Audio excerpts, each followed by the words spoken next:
Hey everybody, it's Kyra and I'm here today with Monica McDonald, our leading lady, also known as Monica the Mortgage Lady, and we are doing an interview today to talk about empowering women. So Monica, how did you end up in the career that you're in? So I worked at the bank and I started as a teller and I worked up to the financial services, and I just felt, you produce a lot of volume but you never you don't get rewarded there. The pay and the work is just, it's not the same. So my lawyer actually, who was a client, walked in one day and he said, "Have you ever thought about brokering?" I didn't even know what it was. And so he gave me a contact to a power woman in the industry, and her and I just absolutely hit it off. And I quit 10 days later and I never looked back, but I had zero backup plan. This was pure risk. I just went with my gut and I went with my heart that I could do this, and it's been successful to say the least. How many years later? 16 years later. I'm very thankful that a very nice gentleman made this recommendation that I should leave the bank and look at this career. Reasons why I wanted to leave the bank: there was the pay, and there was a great deal of actual sexual harassment that I noticed within various branches. So it was very hard, I personally found, to work myself up inside the branch, the bank setting. Actually, at one point, I was dating a financial planner that worked at the bank, and we moved on with our relationship. He proposed, in front of the parents. We built a home, and he had an affair with someone he was training who knew he was engaged, and he left me for another woman. And he had the nerve to put his hand on my shoulder and say, "You have so much potential, but you just don't use it, and I'm looking for somebody more successful than you." I thought I was successful at that point in time. So that really stuck with me. That just went in my heart. I thought, I'm a good person, I have a good job. And here's this guy who is actually very abusive, but we won't even get into that, telling me, I'm not good enough. So when I walked away, I just built myself up again, got my own place. And it was shortly after that is when my lawyer came in and mentioned the broker. And I just thought, you know what, maybe there is something else out there. So maybe I should be thanking him. But that stuck in my mind, and I thought, I'm going to take a chance, and I'm going to go with my gut here. And at the end of the day, ultimately, I love serving the clients and helping my clients. So that's sort of how it all started. Wow. I found it very unexpected. Just being a young person at that time, I assumed when you're in a professional environment that everybody would act appropriately. And lo and behold, it was the branch manager that was actually just hitting on every female employee. And it makes you very uncomfortable because you're just trying to do a good job. But at the same time, you're getting caught off guard by this, and you don't want to lose your job at the same time too. So you're just sort of going along with it. Now I would back off, you're barking up the wrong tree. But when you're in your early 20s and this is coming at you and it's your first real job, that's what I would say to anyone, any young ladies starting out now, is just be prepared for that and premeditate how you're going to handle that, because it is out there. And you need to be ready for it. Unfortunately, I was very unexpected. I think they just need to know that we are professionals and we want to be respected. We're all for the friendly conversation, but at the end of the day, we have lives outside of our professions.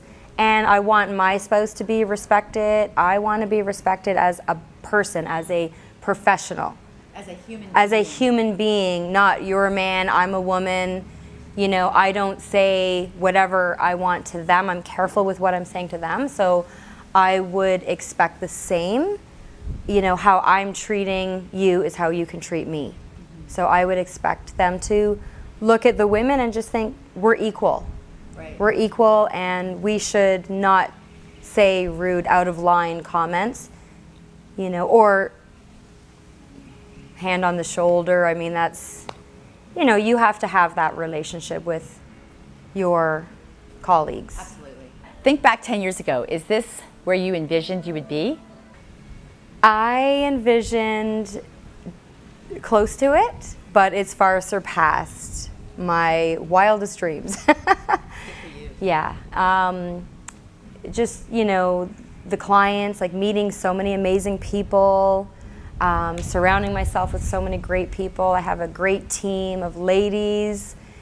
I love every one of them. We're just like the Power Women team. And I just didn't picture myself like maybe working so much. Like I feel like I'm just going all the time. So the success side has been wonderful, but I did not picture myself like working so much. So I'm going to, after this amazing trip, I'm going to go back and make sure that I don't burn out again. I take some time to myself, get back to my workouts. Right. Okay, Yeah. so why haven't you taken the time? Why are you pushing yourself so hard? What's driving that? I'm just curious. I know, really, that's a good question. It is the clients. I just feel like I have to help everybody, and I think as women and as a mom, we just instinctively, when someone calls and says, I need to refinance, or my husband and I are splitting up, can you help? And your instinct as a human is you want to help them. I'm not even thinking about the paycheck. I'm just thinking I want to help them. And in the back of my mind, I'm thinking, and I have to feed my kids.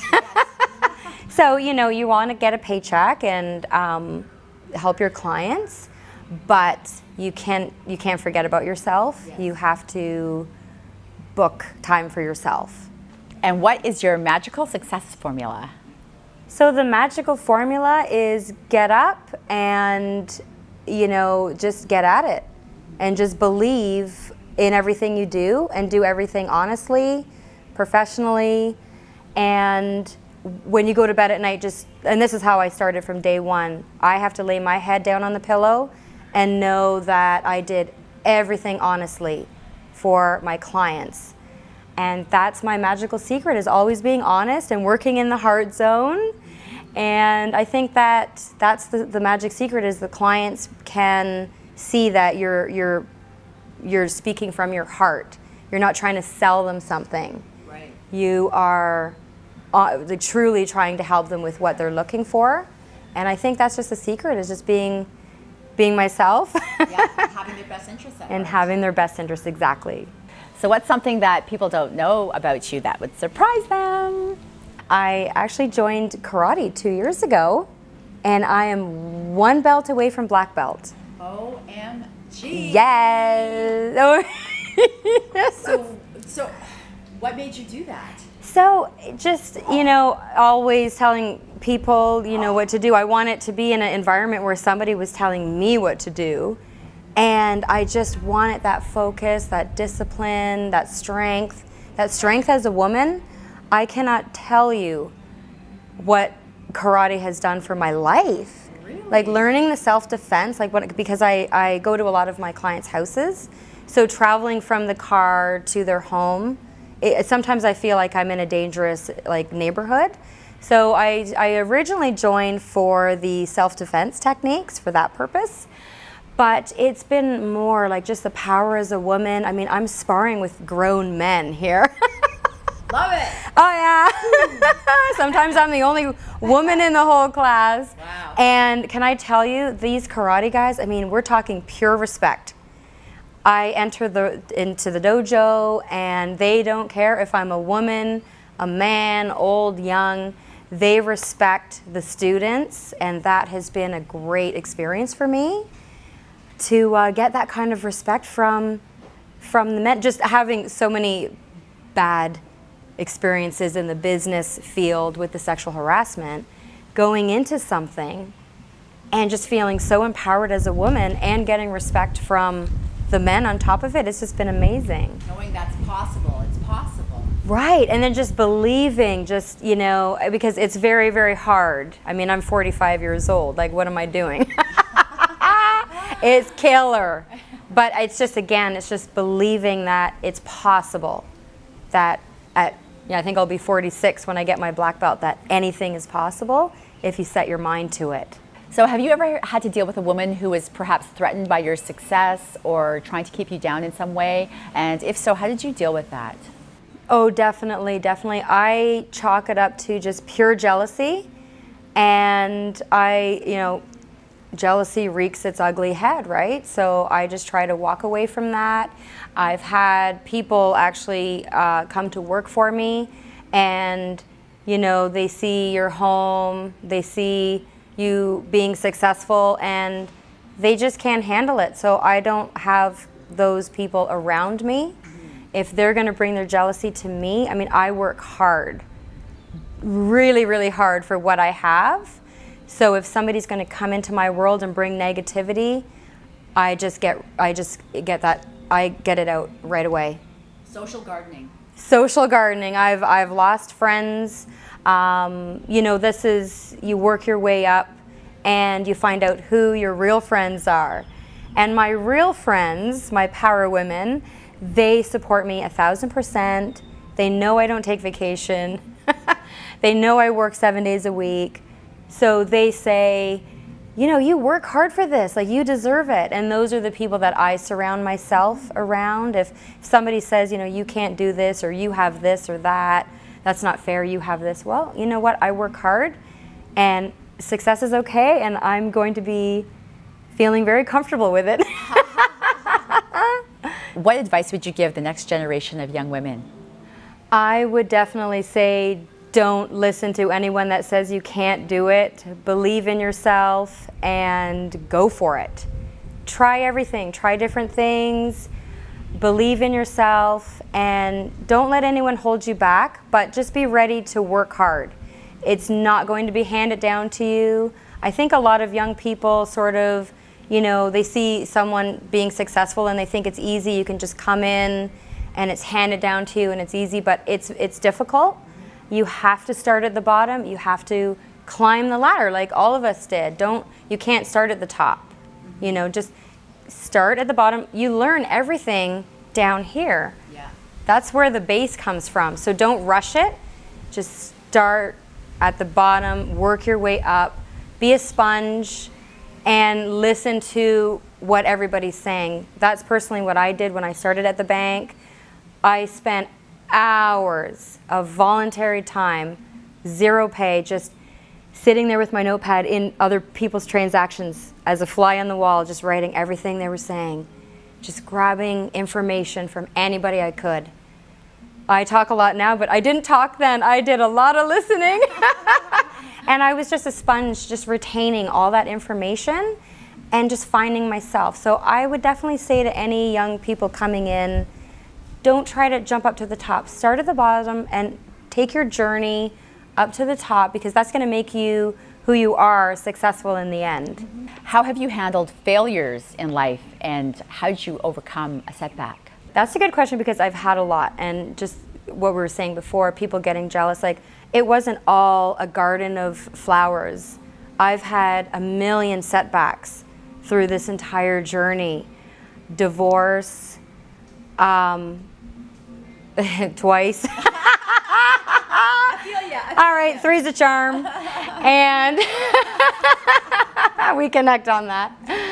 And, and then just, when I first started, I was working with a real estate agent, and I gave her 3 clients right out of the gate.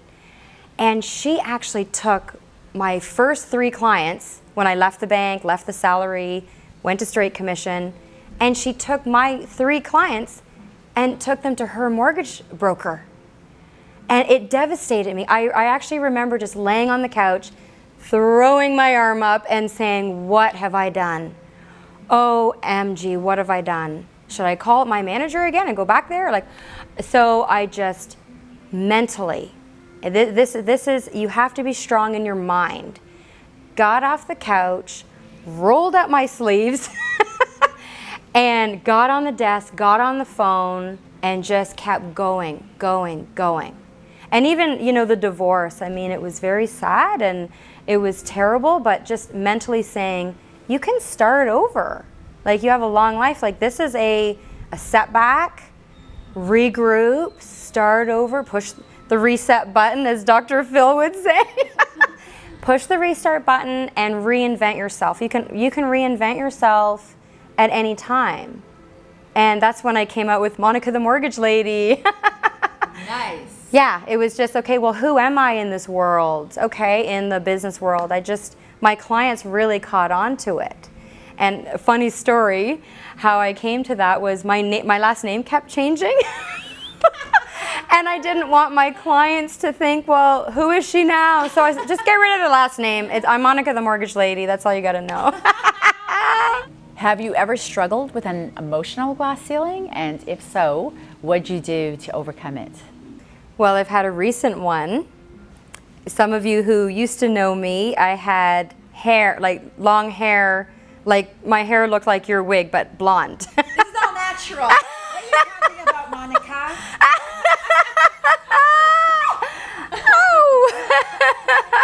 I mean, it was just like I never had a bad hair day. I woke up and my hair always went the way I wanted it to. I mean, never.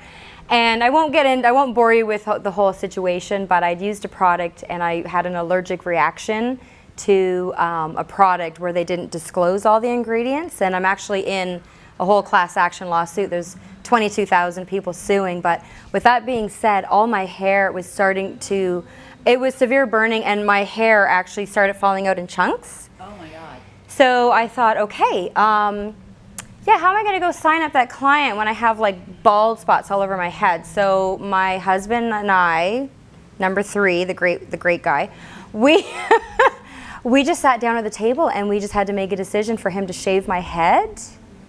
And yeah, talk about like major. And my 2 daughters, they're 8 and 11, they just stood in the bathroom door and watched their mom put her head over the sink.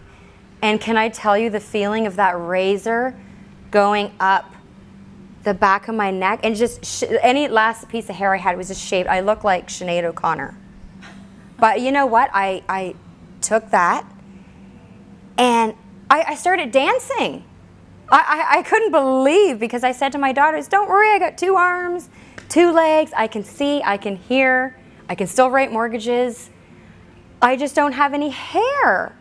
And my husband's like, you know, it's kind of like a car accident you have. It was like an accident. It just happened. You just got to keep moving on, and you have to be grateful for what you have. So I did actually pick up a couple wigs, and when I had a signing, because when I'm signing a client, I want it to be about them. I don't want to be talking about my bald head. I just wanted it to be about them, and I didn't want them to be concerned. So I would throw on the wig, grab the briefcase, out the door, and when I came back from the signing, I would just pull off the wig. It's like me every night. And just woo, you know, and just breathe. And it was, I would have to say that was the most difficult. This has been the most difficult year of my life. My hair is just starting to grow back in. It's beautiful. Thank you. I'm just so thankful that it is coming back in, because it was such a severe burning of my scalp. So I would have to say that was a major glass ceiling. That was the top of the tower for me. But you know, in hindsight, it made me stronger, and I taught my daughters a lesson that, hey, you know, you can work through anything. Yeah. Whatever is thrown at you, and that's what I told my daughters. I said, whatever's being thrown at you in life, you have to just deal with it the best that you can. I had a great support system with my husband and my daughters and my friends, and some clients did know. They asked. So lucky for me, I did have a really good support system, but that was a big setback for me. What's your biggest piece of advice for a female entrepreneur? I would say definitely get ready to work hard and never give up, believe in yourself, and have a really good support system around you too. You need people that believe in what you're doing. If you've got that negative source saying, you know, putting any sort of thought in your mind that you can't do it. Just push that thought out and prove them wrong. I mean, like, how fun is that?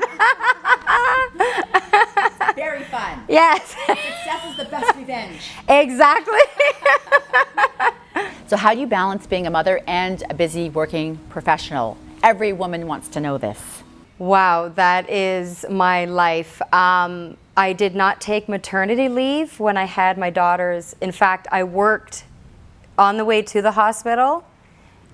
I worked in the hospital. They kicked me out a day early. I had two C-sections, emergency C-section. So I had major surgery, and I'm trying to breastfeed, take a call, someone's ripping the stitches out. I mean, it was just mayhem.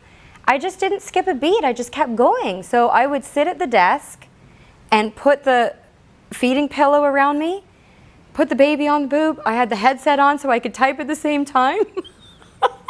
You're out of control. Oh yeah, it was like 1 o'clock in the morning, I'm feeding, I'm talking to a client, and sometimes the clients could hear the little suckling sound. And the people were so great. They were like, oh, bring the baby to the signing. We want to see the baby. And it was amazing. I just incorporated that in, and some people were, you know, just fine. And then if I thought maybe it was somebody that I didn't know, then I would make arrangements.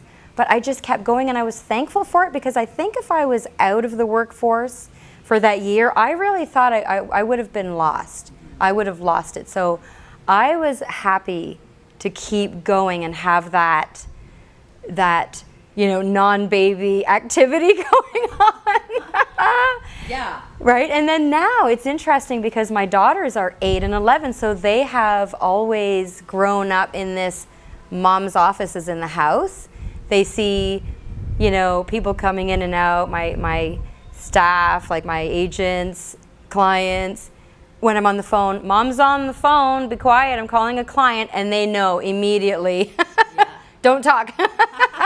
So I think it's a great example for them to show them what, you know, what work looks like, that women can work.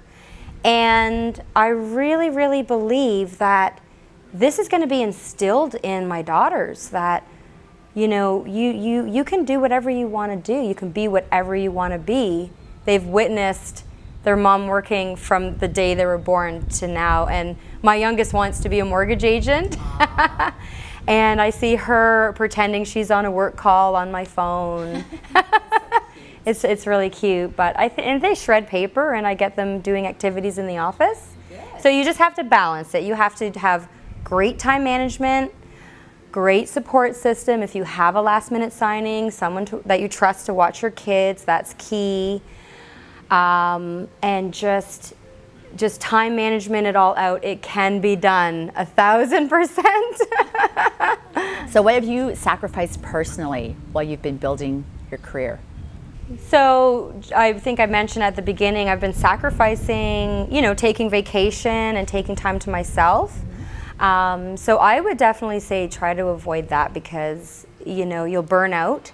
And I've unfortunately sacrificed myself, like vacation time, going for the manicure pedicure. It just I'm not fitting it into my schedule right now, so I feel like I am sacrificing that, and I need to get that into my schedule. I have this amazing woman. She's a life guide. She's been doing it for 40 years, and I call her a couple times a year. And it came up in her cards, and she said, "You're the bear. You're the bear of the family. You do everything for everybody. You have to take time for yourself." That actually came up in the tarots. I mean, just crazy. So is that your spirit animal? So I have a spirit animal, and it's the koala bear. Aww. Because it's cute and cuddly. It climbs its way to the top, but it always knows that the slow and the steady wins the race. Ah, nice. It's a smart animal. It's very smart and very cuddly. Yeah. Everybody loves koala bears. Yeah. Super cute. Who has inspired you in life, and why? I think when I first left the bank and I went to work for an individual, it was a power woman. She she was very strong to me as a person.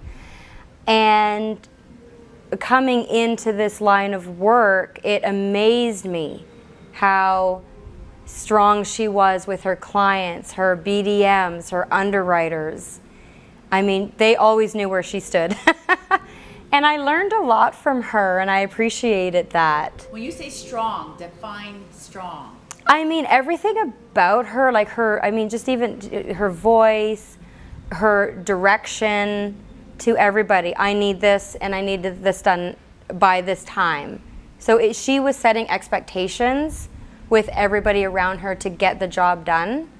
And that was a big inspiration for me, because I'm always trying to please everybody, but at the same time, I am learning still now to this day that we have to set boundaries and we have to set expectations with everybody, especially in this line of work, with our clients. Like, I need these documents by this time. Yeah. To your underwriters, like, just being more specific and strong in that. You know, I need this approval by this time, there's a deadline. And just don't be afraid to, like, don't think, you know, I'm just, you know, little old me, you know, and maybe it'll come. Like, just set that expectation that you need this to happen. And it sounds like she was able to deliver it in a way where she was respected and maybe not off-putting. Right. Exactly. She was very funny to me. Like, I like having a sense of humor. Yeah. And I think that was key, was she was putting it out there, but she was joking around at the same time and laughing loud, and big personality, you know. And it's a really interesting point, because a lot of times when women are strong, they can be labeled as being, you know, bitchy or too aggressive. Right. So how, as women, do we balance that so we're not coming off that way? So it's interesting. So she injected humor. Absolutely, and that's what I try to do as well. Is she was injecting humor, so and that's the biggest thing. Like, when I'm speaking to my underwriters, like, if I can make one underwriter just belly laugh every day, then I feel like, you know, I'm not approved. That deal's gonna be approved. You know, and I just feel like they're not taking me the wrong way. You know, I'm setting an expectation, but they're not taking me the wrong way, because we're still joking around and put it, like, you know, it's great to put humor in someone's day. Yeah, it's good for your soul. Like, it's good for you and everybody around you, and that's the feedback I get from a lot of my underwriters. They just say, "Oh, you're so funny," and we just laugh, and I tell them little bits about the clients, and so they get the visual. Yeah. What is one of the biggest challenges facing women leaders today? I think the challenge is, you know, always in the back of our minds as females, and, you know, maybe it's just me, but I hope other people might agree with what I'm saying, is in the back of your mind, you always think that there's a man out there doing it better. And for some reason, I still, to this day, it's there. Like, I know I do a great job. My clients tell me that. But in the back of my mind, there's some, you know, man doing it better. So I think that we've got to just continue to tell women that, you know, you are, like, clients need you. Women can bring something to the table that a man can't. Mm-hmm. Like, there's that unique, you know, they've got that empathy, that compassion. You know, we get all kinds of transactions now, spousal buyouts, and people are, you know, crying, they're in debt. And I think that a woman might be a little bit more compassionate, more empathetic to those kinds of transactions. What's one characteristic that you believe every leader should possess? I think that's a good question. I think that if you're a leader, you've got to have some energy. You've got to have energy to energize your people, to get the job done. If you are just sleeping in and moving slow, you are not going to motivate your people. You've got to be energized, and I think that's key. Everybody wants to be around that person that's giving off that aura, that energy. They want to be around those kind of people. What's your definition of success? My definition of success is, at the end of the day, pure happiness. You have to wake up and be happy in your skin. And it's not the paycheck, it's the happiness. It's like, where are you happy with your life, like where it's come to? And just the gratefulness, the blessings, that is the measure of success for me.